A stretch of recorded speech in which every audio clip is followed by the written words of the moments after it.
Il professor Giuseppe Bettiol è una delle figure più emblematiche nel panorama giuridico e politico italiano. È stato uno dei più eminenti giuristi del secolo scorso e la sua eredità continua ancora oggi da un punto di vista giuridico, e poi è stato anche uomo di istituzioni perché ha ricoperto ruoli nei vertici dello Stato come ministro, come parlamentare, ma poi è stato anche componente dell'Assemblea Costituenti, quindi padre della Costituzione. Noi oggi lo vogliamo ricordare anche per l'eredità che ci ha lasciato da un punto di vista giuridico, perché è stato colui che ha promosso quella filosofia del diritto penale che tiene conto dei diritti umani e che è quindi saldamente ancorata alla dignità dell'uomo. Io penso di essere veramente onorato oggi che si ospiti questo convegno, perché Giuseppe Bettiol è stato veramente un grande penalista, ma un grande anche uomo di istituzione. Lui fa parte di una generazione che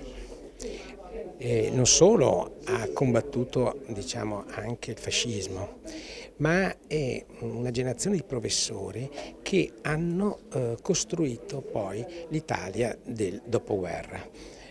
Con lui in quella generazione voglio ricordare Alberto Trabucchi, Luigi Carraro, Vezio Crisafulli, che proprio in quegli anni riuscirono innanzitutto a rendere la facoltà di giurisprudenza forse la facoltà più prestigiosa d'Italia, ma anche col loro impegno politico a dare un grande contributo alla ricostruzione del Paese. Federazione Italiana Donne, Arti, Professioni e Affari, che è collegata a quella internazionale e nasce proprio per promuovere la coscienza delle donne nel valore del lavoro, nella pari opportunità e nello sviluppo culturale, per cui io ho ormai da anni promosso, ecco, all'interno della FIDAPA di Padova, FIDAPA storica che ha 70 anni, questi convegni di carattere etico-politico e per ultimo questo in onore di mio padre, che merita la conoscenza approfondita. Ai lettori ho voluto, assieme anche a mio marito che ha collaborato, Bruno Pellegrino,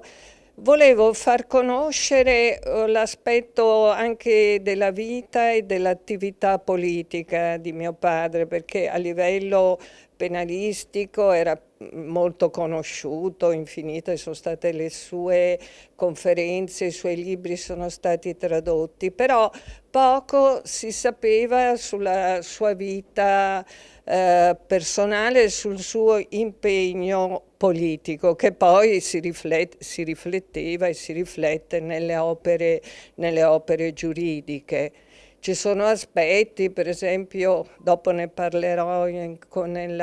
durante la conferenza, anche che ha partecipato sempre attivamente anche alla Resistenza quando era giovane e collegava il Centro Nazionale di Liberazione di Gorizia con il Comitato di Liberazione Nazionale dell'Alta Italia, anche a rischio della propria vita, ecco, poi era iscritto alla FUCI, eccetera, e dopo è stato subito chiamato, è stato tra i fondatori della Democrazia Cristiana, ha fatto parte anche della commissione di epurazione proprio per i suoi meriti nell'ambito della Resistenza e dopo ha svolto sempre con estremo rigore democratico e religioso tutta la sua attività. Si parla appunto di una vita tra diritto e politica. Io credo che uno degli aspetti che appartiene sia al diritto che alla politica è il problema della discrezionalità nell'esercizio dell'azione penale, che è un problema molto grosso che va affrontato. Questo è un po' il senso, insomma. Lei ha una soluzione? Sì, darò una soluzione per senso di dire che c'è una validità ancora del principio di cui l'articolo 112 della Costituzione, però dando i limiti di questa validità. Io vorrei descrivere la traiettoria luminosa del professor Bettiol dal principio della sua carriera universitaria, che risale agli anni 30, fino alla conclusione nel 1985, quando morì improvvisamente. È una carriera molto importante che si articola in 3 fasi. La prima fase è quella del discepolato nei confronti del più grande professore di diritto penale dell'epoca, che era Giacomo Dell'Itala, in una prospettiva tradizionale di diritto penale in qualche modo legato ai modelli di carattere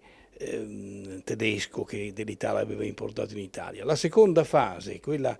della guerra e dell'immediato dopoguerra, in cui Bettioli intraprende una strada veramente autonoma e pone tra i primi, forse il primo in Italia, insieme con qualche collega cattolico, per la verità la Costituente, intraprende una via nella quale pone invece al centro del diritto penale la persona umana.